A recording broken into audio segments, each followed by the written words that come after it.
Who's out there? I'm late and I apologize, but I'm here for you now. 3 for 5 is live. You know what? I came up here at 2:30. I said to Kim, I've got a live at 3. I'm going to go up and do a little editing before. Got carried away with my editing. Yeah. So that's why I'm a little bit tardy. But I've got all your questions, some good questions here. I'm going to jump right in and say number 1. You guys are awesome to coach. You are just so appreciative, and my team and myself, we love that about you. You're awesome. So the one thing, there's 2 things that I want to talk about.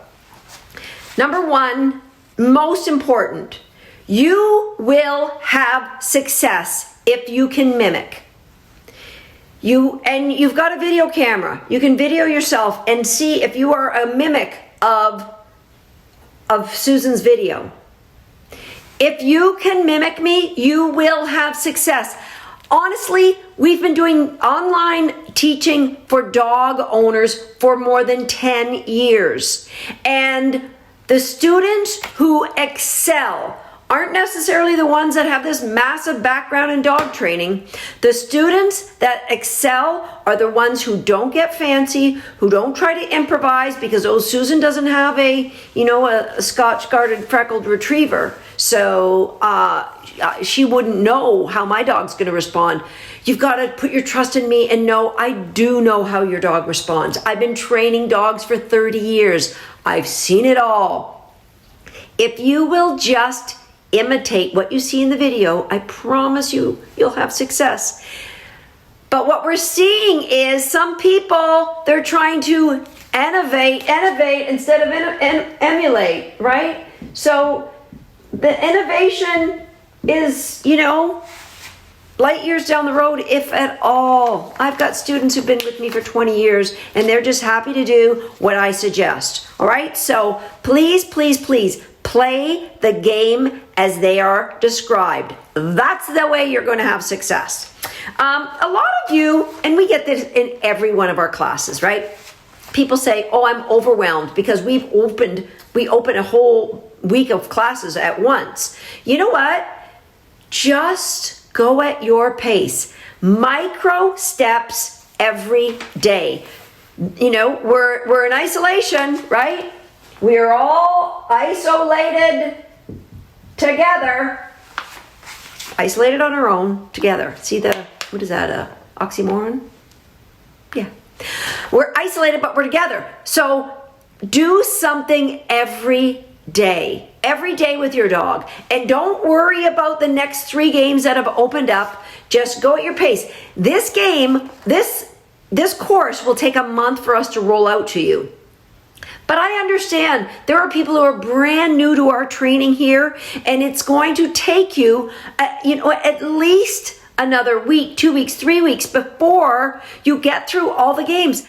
Don't be in a panic and think you've got to try every single game, right? Play one, and you can look ahead, look at the games, take notes of the videos you see, but go at your dog's pace, because what's our number 1 rule?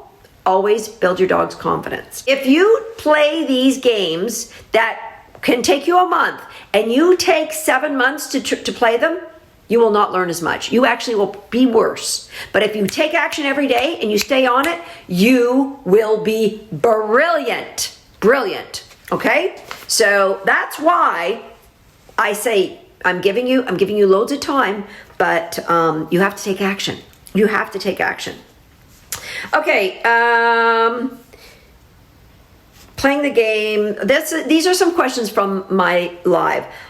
I would love to hear how our homeschool lessons will apply in the big picture. Okay, so dog training happens in layers. And this isn't just dog training. Education happens in layers, right? The mastery of anything is just mastering fundamentals. So we have all these layers, and these layers will go into one skill. So let's take It's Your Choice. It's Your Choice is a skill here. And then we do It's Your Choice, just as a game from your hand, and then we put the cookies on the floor, and then we move around, and then we just drop cookies, blah, blah, blah. So there's lots of layers to It's Your Choice. Now that It's Your Choice goes into don't jump on my counter.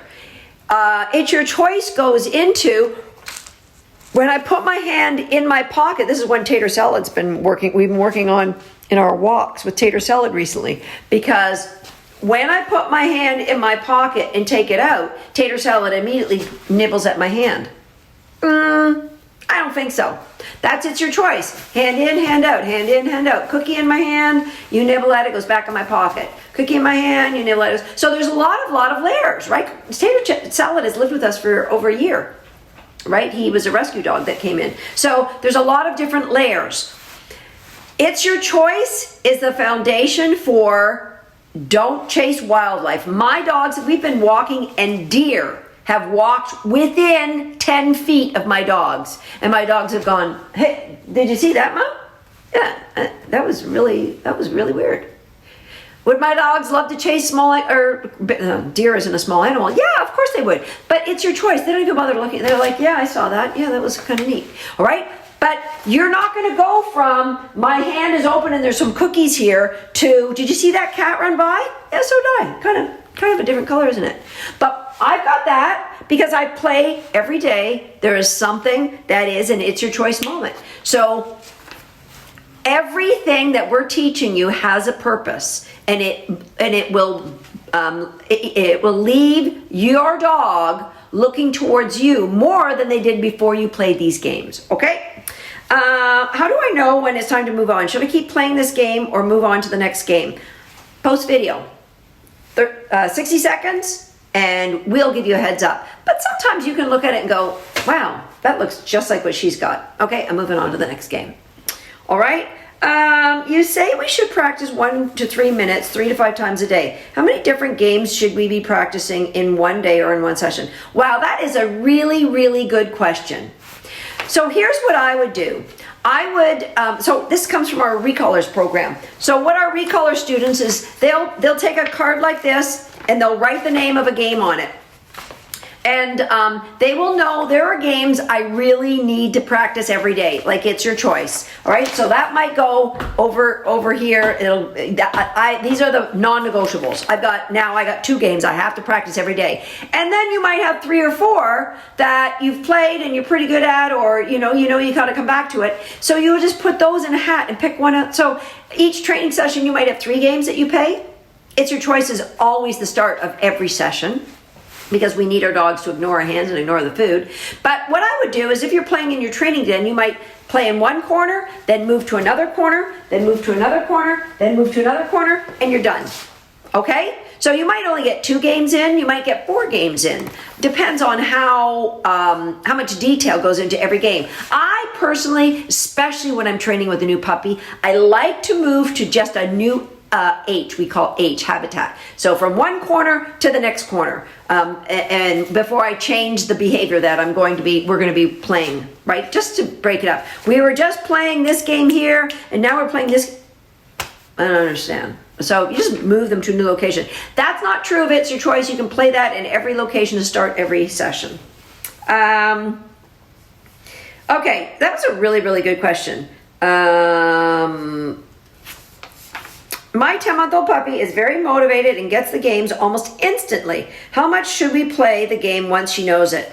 You know what? This can be a way of life that you pick. At the end of this game course, I believe you will have 12 or 13 games, and you can just put 3 or 4. These are the games I'm going to play today. Boom. For me, It's Your Choice happens around the clock every day. Well, not when I'm sleeping, but it's like it's a way of going. Again, I put my hand in my pocket. If you jump on me, I go to get cookies out of at night. Everybody gets bedtime cookies, and if I open the cookie jar and a dog jumps on the counter, which they wouldn't, but if they did, I would just put the lid back on the cookie jar. It's your choice. And when the paws came off, and the dog would, get away from my counter, then I'd open it again. Now, I'm sure the rest of the dogs waiting for their cookie are saying things about his mother when this is all going on, because it's just delayed everybody getting a cookie. Okay. And congratulations to you that your 10-month-old puppy is getting these games. Well done, you. I have a question. How do I stop my dog from doing an unwanted behavior in the middle of an act, if not by saying no or otherwise correcting it? Luna chases the cat and can get nimbly with the cat and in our arms, and we don't know how to prevent or stop her from making these choices. Okay, so number one, I would restrict access to the cat. That may or may not be super easy. Depends on how old your dog is and how long these behaviors have been going on. If we have a 10-year-old dog that's been doing this for her whole life, you may not be able to stop that right now. But generally, because this is an excellent question, and it's one that we get a lot with this kind of training. So I will move this over so you can see what I'm writing here. A lot of times there's a gap. Oh, you're not going to be able to see what I'm writing because there's a glare. Let's move this closer. There's a gap, and the gap is between the reflection of my window. The gap is, I know that I don't want to say no, and I don't want to correct my dog, and I don't want to say, you're bad. And over here is, rainbows and unicorns, and everybody is, perfect, and my dog never makes a mistake. This is a unicorn. But there's a gap. What happens when my dog F's up? What do I do? And so in this gap lives one role for you. And that one role is control what is reinforcing your dog. That's all you can do. So let's say your dog sees other dogs running and is on the end of the leash and barking and jumping and barking and jumping and screaming. And people say to me, well, I turn my back on him and I ignore him.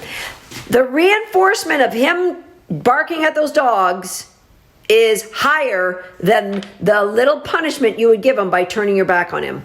You have to control the access to the reinforcement. So what I might do, if they were my dogs, I would just tell all the other dogs that are running to lie down. The reinforcement's gone. Or you could, if your dog's on a head halter, turn their head towards you and distance yourself from that distraction. Big thing is control what is reinforcing that dog. And if the dog's off leash chasing porcupine in the forest, well, first thing you've got to do is, give yourself a little shot to the head. Why did I give that dog access to make these big, huge choices when there was opportunity for him to fail and blow his confidence, potentially get hurt, and set us back in our training? Control access to reinforcement is a biggie. The next thing is, of course, you've got to, chase after your dog, like the fellow who owns Winston at Hyde Park in England. Go Google that one. Okay. I'm concerned about separation anxiety. We have a 14-week-old puppy we got just this week before we were quarantined and now safe at home. She has never tolerated being alone, even for a few minutes, not in a kennel, not in a pen. She cries like she's in grave danger. Chew and Kongs don't help. All right, so when you have anxiety that's that high, that giving them reinforcement isn't going to work. Like, let's just say I drove down the street and I saw you walking down the street. I'm in my car. I jump out. I put duct tape over your face. Fenton, thank you, Robert. I gag you and I bind your hands and I throw you in the back of my car and it's dark and I drive down I'm not going to do this. Let's say it's somebody else. I don't want you to hate me. So some man pulls over and grabs you and throws you in the back of their car and binds your hands, and he's driving out to, a dark forested area and he offers you some chocolate. Are you going to go, oh, it's okay now, I got chocolate? Yeah. Okay, maybe, but not likely. Your lizard brain is going to be so lit up that there is no way you could take or consider eating chocolate. Even after, you know, he drove down a lane and all your friends were there and they jumped out, surprise, it was a gag. You probably still couldn't eat because your adrenaline would be so high. That's exactly what's happening to our dogs when they're stressed out like that. So what you have to do is try to eliminate the stress. So playing games like treat diving and involving like the bottom of a kennel. We've got to get that dog to be able to be in a kennel. You need to be able to leave that dog, but you can't leave the dog when they're that anxious. So step by step, getting them in a kennel, and you know, you're doing the right things by trying Kongs and chews, but right now, like this puppy has only been with you a week, and so like confidence is zero. So just start playing those foundation games and then work at throwing for treat diving. Take the bottom of the crate and just throw a cookie in the bottom of the crate. And when you're playing treat diving in the midst of it, will she jump in the crate and get that? Use the bottom of the crate instead of the bed. Will she jump in that to get? And gradually create a transfer of value for the bottom of the crate and then put the lid on it. And you see where I'm going. You want to build up their confidence, and you'll see that as time goes on, she will be less stressed because she'll have more confidence in you. After a week, if she's been somewhere else as a 13-week-old puppy, you know, there probably is a lack of confidence right now. Okay, question about solo recall. If you use a magic word for the recall and have multiple dogs, do you have to have a different word for every single dog, or can it be the same word for all dogs? I use my dogs' names, or I will use the word come. I really don't use that. I use a whistle when I want a group of dogs to come to me, or come here. That's what I use most often. So if I might use the dogs' names. If I want the whole group, I'll say, come here. Okay, so I have a student, and he had 3 dogs, and every different dog had a different release word and a different recall word. He was even over 40. I don't know how he did it. Make it simple for yourself. Dog's name and one word that means the same for everything, for everybody. Okay, another solo recall. I'm wondering if my puppy, 16-week-old golden doodle, is distracted by the leash, primarily chews, and pulls on leash when going for short walks. Will this activity encourage continued pulling? Yeah, I would do short walks in your backyard where you're building value for not pulling on that leash. Just maybe even start in your living room because there's nothing to pull. The problem is when you're walking in the neighborhood, there's a bird, there's a squirrel, there's a tree, there's a bike, there's a car, there's woo! So you're fighting against the reinforcement value out there. And so the value of hanging out with you isn't great. So what you do is build the value in your living room, walking around on a leash and not pulling on a leash. Something you probably wouldn't do, right? Why would I put him on a leash in my house? Just to build this game of it's fun to be near me, and then do it in your backyard, and then walk around the house and build up gradually. I personally always use a head halter with my puppies, and I spend a lot of time conditioning them so that they'll like to put it on their face, and that way it sets them up to get more reinforcement for me while they're on a walk. Because when a dog's on a harness or a flat collar, so a flat collar puts a lot of pressure on the trachea, which I don't like, but a harness, they can still look at what they want and pull and look and pull and pull. The harnesses that attach to the front sometimes create undue stress on the shoulders, so with a puppy, I don't like doing that. But with a head halter, where you're giving them lots of cookies for what you want, and if they happen to look like they're going to go somewhere, you can quickly turn their head and set them up for more reinforcement for watching you or walking with you. Okay, next question on hot zone. So it's not really a question, it's a point. What we're seeing is a lot of you are trying to get far away from the dog. Super important. Confidence. Number 1, confidence, confidence, confidence. Hot zone. Build that value close. And here's what you can do. You can train with you standing up, then train with you sitting down, then train with you lying down, then lying on your stomach, and do all the training with you really close, maybe 6 inches away. All right. So then move maybe 1 step away and do the same. Some of you are trying to get further away. Confidence plummets. And with confidence plummeting, success plummets as well. Build up that confidence. Success will soar. I promise you. Okay, question on the collar grab. I have a semi-rescue and she hates leashes, collars, and the idea of leaving home. What's the best way to introduce the collar without traumatizing her? If she sees the leash or collar, she rolls on her back. Okay, put the leash and collar on the floor for a round of treat diving. So just, you're throwing cookies around the leash and collar and she's diving around and so just do that for a few sessions. And then if you feed, I'm assuming your dog loves their food. So you can just put the leash like over your doorknob where you're going to feed the dog, and then put their dinner dish down so that the leash starts to signify something amazing. All right. And the same, I see Hannah just said, my dog hates being physically restrained. So same thing, just gradually do like we showed in the video, pulling the dog back and having them restrained for their dinner. All right. And just do that. And you can do the same thing, treat diving with the leash and collar on the floor and the dog's diving around. And then, you might drag the leash and collar around the floor and drop, you can drop cookies for the treat diving there. So you want to build value for the things that the dog currently is saying, I'm a little afraid of that, because fear is just the dog saying, I'm not confident. And I know that all dogs will excel when they feel safe. And how are we going to feel safe? Think about when you feel safe is when you're confident. I'm confident and I'm feeling safe, okay?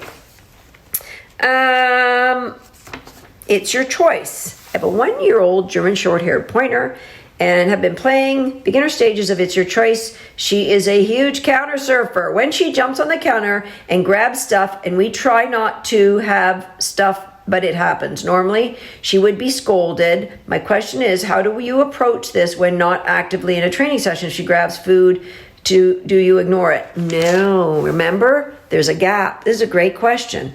We need to control access to that reinforcement. Okay, so number 1, close her off to the kitchen. She doesn't have access to the kitchen when you're not in. Play It's Your Choice all over the place, including in your dining room. There's a coffee table. Put some cookies there. She's on a leash. She goes to dive on those cookies on the coffee table. This is the coffee table. You're just going to put your hands over the cookies like a tent, just like It's Your Choice. If she insists on it, it's like that, right? Until you can walk by those treats with the coffee table and she's like, I'm ignoring them, and you can give her cookies. Maybe even after a while, pick one up off the coffee table and do that. When you have success there, go back to the kitchen. Play It's Your Choice on the counter the same way. Meanwhile, you've got to not give her access to the kitchen. I'm sorry. Use an X pen or put up gating so that she can't get in through the doorway. She can only have access to the kitchen when you're training her on a leash. Set her up for success by growing confidence of what you do want, and then we don't have to worry about what happens when she gets the steak dinner, right? Okay, It's Your Choice. Another question. Before homeschool the dog, my dog never got extra high value cookies, especially none that tasted like human food. Now with more training and more cookies, she lifts her nose to see if she can smell what is on the counter or the shelves. This is brand new behavior, especially while I'm in the kitchen. And It's Your Choice very well. Especially while I'm in the kitchen, and It's Your Choice very well, but there never even used to be a glimmer of that she was interested in things that weren't given to her before. Now she seems interested in all food smells, even lifts her head to get a better whiff. Should I be worried? So the dog is like coming alive to high value rewards. That's a good thing. Play the game I just described for the last person, because there's no need for you to be sniffing what's on my counter. There's no need for you to be sniffing what's on my coffee table. There's no need for you to be sniffing what's on my dinner plate. All right? These are things that they're going to learn through you playing It's Your Choice with the dog on leash. Okay? The other thing that's going to help both of you, start with a hot zone bed on the perimeter of the kitchen. I have a rule with my dogs. They're not allowed in the kitchen when I'm in there. So if I'm in there cooking or eating or whatever it is, they need to be in their hot zone outside of the kitchen. That will take care of a ton of your problems, because you're going to build great value. Remember, grow this hot zone slowly, micro successes every day. And after, right now, this is what I used to do with my puppies. I'd be up in the office, I'd be working, and the puppy would be in an X pen or a crate, and then I'd be like, I need a drink. Okay, puppy's coming with me. So the puppy would come with me, and all my other dogs wouldn't be allowed to come with me. So the puppy and I would go down the stairs into the kitchen. There's a dog bed in the kitchen. Now, my puppies, by the time they're 8 weeks old, I've started Hot Zone. I just pause near that bed, and the puppy will jump in it. So I give lots of cookies, and then I try to walk one step away, I throw a cookie back. I come back in and I toss a cookie close. And then I walk over and I get a glass from the cupboard and I throw a cookie back in the bed. You gotta be a good throw. It can't be bouncing out of the bed or this isn't gonna work.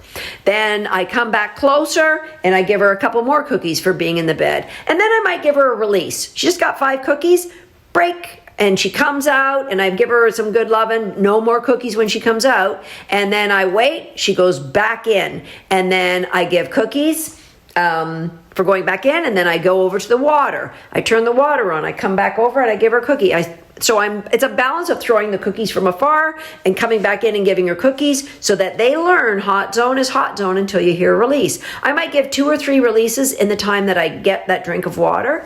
Then I take the water, I come near the puppy's crate or Hot Zone bed and give a release, and we head back up to the office.